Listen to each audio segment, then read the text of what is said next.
What did you see? Iceberg, dead ahead, sir.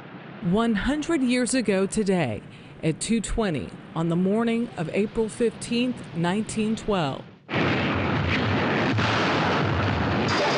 the Titanic, a ship believed by many to be unsinkable, sank after hitting an iceberg.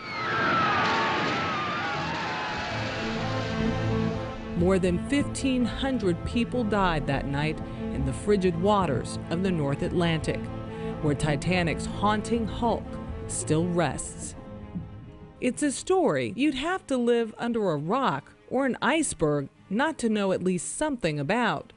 Just this year, nearly 100 books on the Titanic have been published in English alone.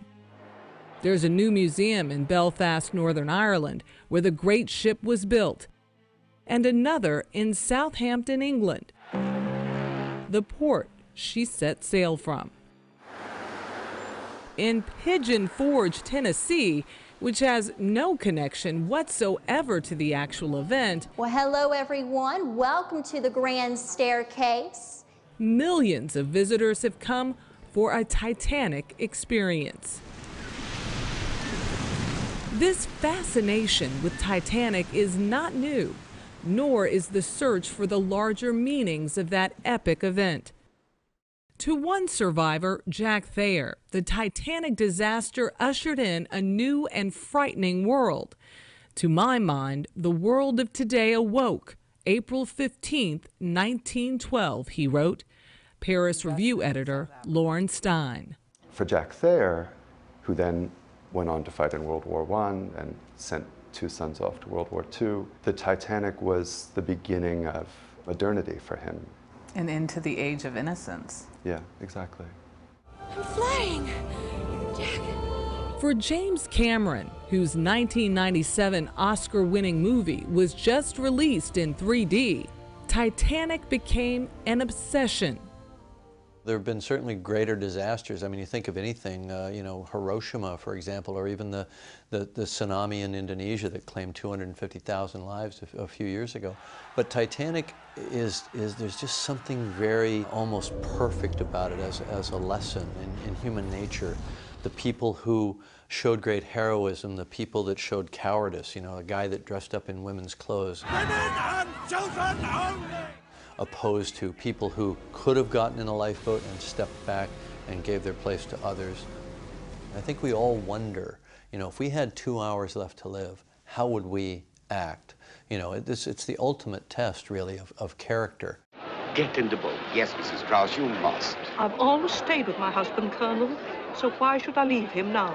The noble actions of Ida and Isidore Strauss, who in those last 2 hours chose love over survival, have been celebrated for 100 years.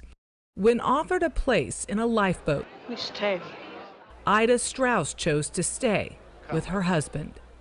And said, "We have lived our life together, and now we will die together." And arm in arm walked along the deck, prepared to die as the ship went down at sea. Paul Kurzman is the great-grandson of Isidore and Ida Strauss. This was recovered from his body.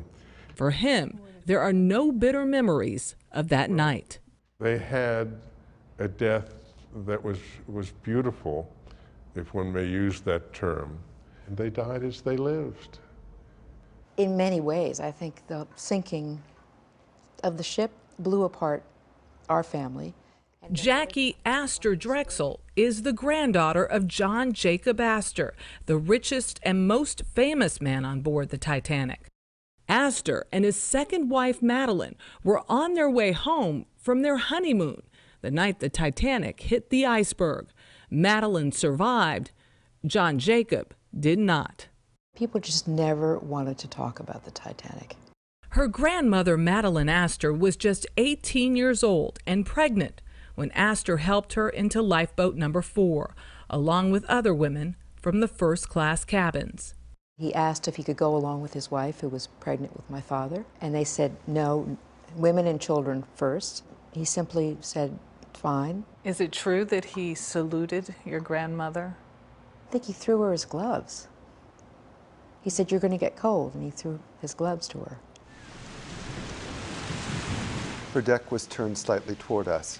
We could see groups of the almost 1,500 people still aboard. The events of that night in 1912 haunted Jack Thayer for the rest of his life. Decades later, he wrote about it, a first-person account Lauren Stein edited for republication this year. Clinging in clusters or bunches, like swarming bees, only to fall in masses, pairs, or singly, as the great afterpart of the ship, 250 feet of it, rose into the sky. For Stein, a distant relative of Thayer, the ghastly images are hard to shake. You seem haunted. It's fresh in my mind. There are certain things that he describes, like the moment when the ship goes under and the people in the lifeboats watch it go down, and there are 1,500 people now floating in the water. And he says a sigh or sob went up. And any New Yorker remembers the moment when the first tower came down, and the same thing on the street. It was the same sigh or sob, and this stuff is fresh. I'm so pleased that there are so many family here. Last Tuesday, descendants of Ida and Isidore Strauss gathered at Macy's, the store Isidore co-founded, to honor their memories. And on this 100th anniversary, a new and very special invitee, Lee Moore, a rabbi from Kent, Ohio. My grandfather told a story that a wealthy woman gave up her seat, and that because of that, they got on to a lifeboat.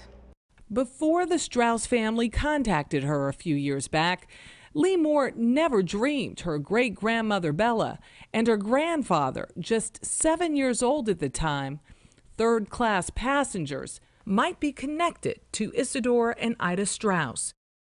But indeed, family research has shown that it's just possible her great-grandmother and grandfather were saved when Ida Strauss made her selfless decision to stay with her husband. There's a chance that I wouldn't be here if Ida hadn't given up her seat.